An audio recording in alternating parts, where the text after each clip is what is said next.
सत्ता बेलगाम होती जा रही है, लोकतांत्रिक मूल्यों का खात्मा हो रहा है।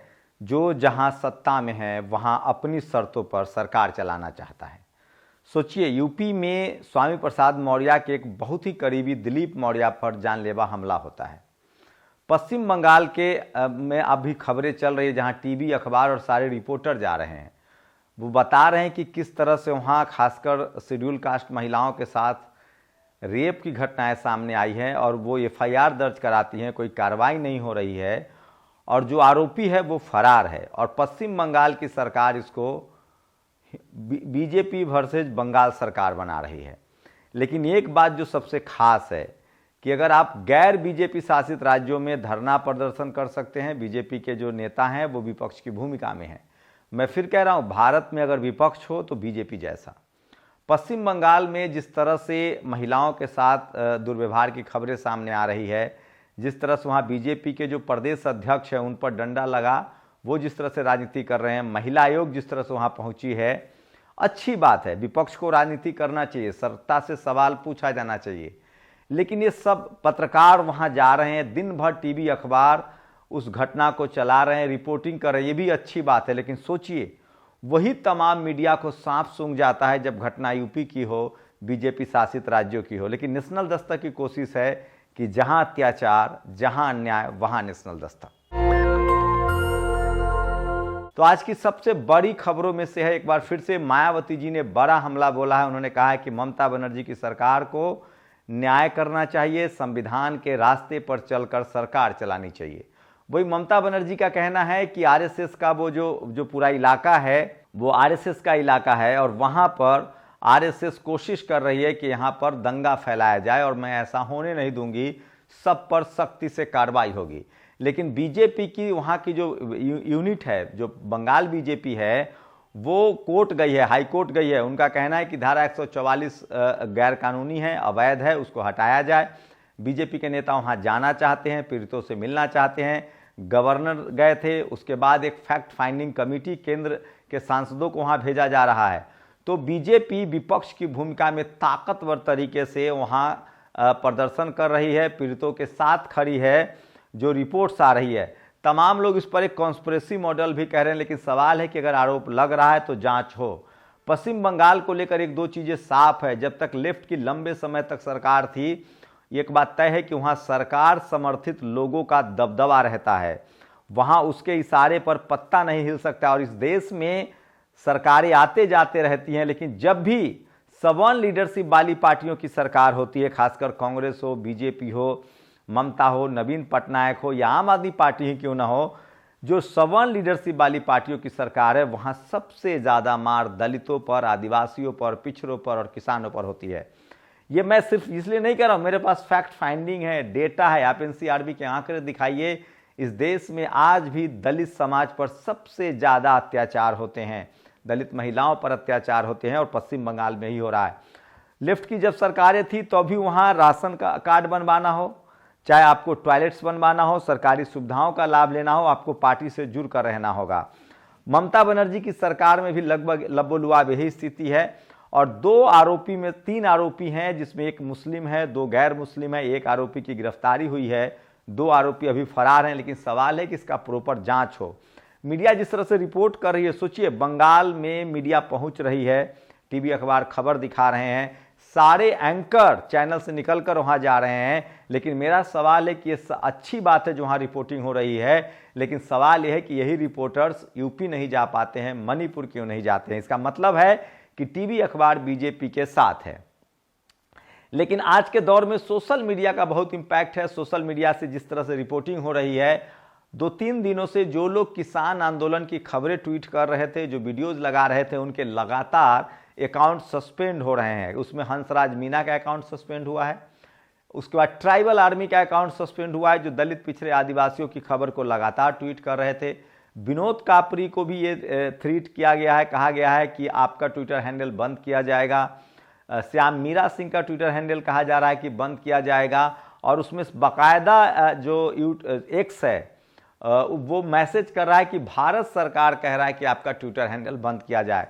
तो सोचिए किस तरह से खेल चल रहा है। लेकिन मीडिया निष्पक्ष नहीं, मैं अभी भी कह रहा हूँ, मैं ममता बनर्जी के खिलाफ जो खबरें चल रही है, वहाँ जो ग्राउंड रिपोर्ट से जीरो रिपोर्टिंग हो रही है, वो स्वागत के लायक है, उसका स्वागत होना चाहिए। मैं फिर कह रहा हूँ, इस देश में अगर मुख्यमंत्री कोई गैर बीजेपी शासित राज्यों से है, दलित, पिछड़ा, आदिवासी है या सवर्ण भी है लेकिन आजकल बीजेपी का नहीं है, तो जाकर रिपोर्टिंग होगी।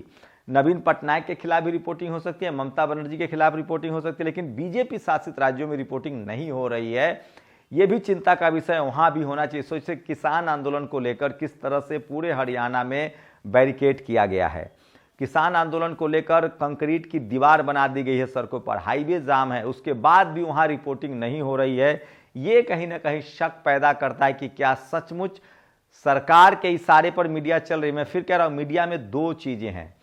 एक तो मीडिया जाति के हिसाब से काम करती है। आज भी लालू यादव, नीतीश कुमार, मायावती, अखिलेश यादव, हेमंत सोरेन के खिलाफ रिपोर्टिंग हो सकती है। हेमंत सोरेन के खिलाफ तो सोचिए किस तरह से कहा गया, पूरे आदिवासी समाज को बदनाम किया गया। जबकि अभी जो इलेक्टोरल बॉन्ड को लेकर जो पूरे खुलासे हुए हैं, जिस तरह से सुप्रीम कोर्ट ने कहा कि यह संवैधानिक है, उसमें सिर्फ 1 करोड़ का चंदा मिला है जेएमएम को, सोचिए, और बीएसपी को तो 1 रुपया का चंदा नहीं मिला। इसका मतलब है कि इस देश के जो धन्ना सेठ हैं वो भी सवर्ण लीडरशिप वाली पार्टियों को चंदा देते हैं, जिसमें ममता बनर्जी तीसरे नंबर पे है, कांग्रेस दूसरे नंबर पे है, बीजेपी पहले नंबर पे है, उसके बाद बीजू जनता दल नवीन पटनायक का भी नंबर आता है, लेकिन दलित, पिछड़े, आदिवासी वाले पार्टियों को बिल्कुल चंदा नहीं मिलता है।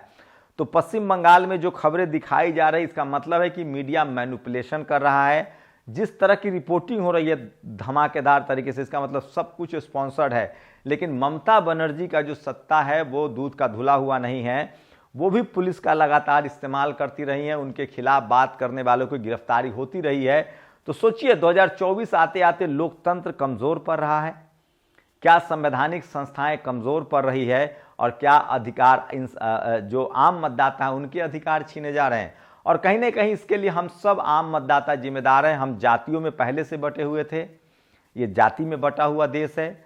यहाँ खुशियाँ लोग एक साथ शेयर नहीं करते हैं, तकलीफें एक साथ शेयर नहीं करते हैं, जाति के हिसाब से आज भी फैसले होते हैं। और हाल के दिनों में जब से बीजेपी आई है तब से धर्म के हिसाब से भी लोग बट गए हैं, और अब तो लोग पार्टियों के हिसाब से बट गए हैं। तो ये डेमोक्रेसी के लिए अच्छी बात नहीं है, लेकिन मीडिया की भूमिका अभी भी संदिग्ध है। ममता बनर्जी के खिलाफ जिस तरह से खबरें चल रही है, हरियाणा में भी खबरें चलनी चाहिए थी। यूपी में जिस तरह से स्वामी प्रसाद मौर्य के करीबी पर गिरफ्तारी होती है, वो भी खबर चलनी चाहिए थी। ये सबसे बड़ी खबर है। किसान आंदोलन का आज भारत बंद रहा। सोचिए मीडिया उसे किस तरह से मैनिपुलेट कर रहा है, कह रहा है कि भारत बंद से देश को नुकसान होता है। सवाल है कि क्या इससे पहले राजनीतिक आंदोलन नहीं चलते थे? सबसे बड़ा सवाल है। वहीं दूसरी सबसे बड़ी खबर है, सोचिए किस तरह से किसान आंदोलन के खिलाफ भी लगातार मैनिपुलेशन किया जा रहा है।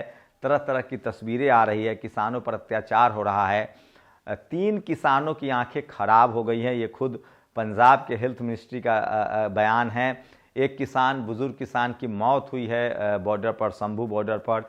ये भी आज की बड़ी खबरें हैं। तो किसान आंदोलन का स्वरूप जो है वो बढ़ता जा रहा है।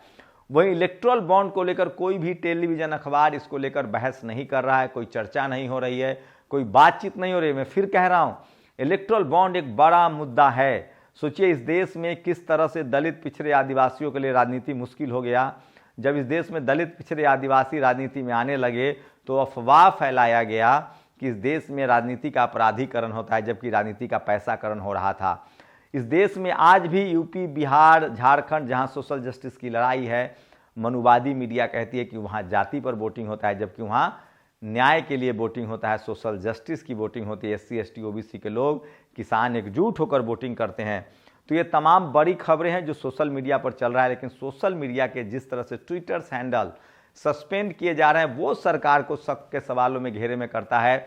और इलेक्ट्रल बॉन्ड ने सरकार की इतनी फजीहत करा दी है कि सुब्रमण्यम स्वामी तो बाकायदा इस्तीफा मांग रहे हैं। तो बीजेपी सबसे मुश्किल दौर में है, लेकिन कोई भी टीवी अखबार जो है वो खबर नहीं चला रहा है, इस पर कोई डिबेट नहीं हो रही है, बहस नहीं हो रहा है।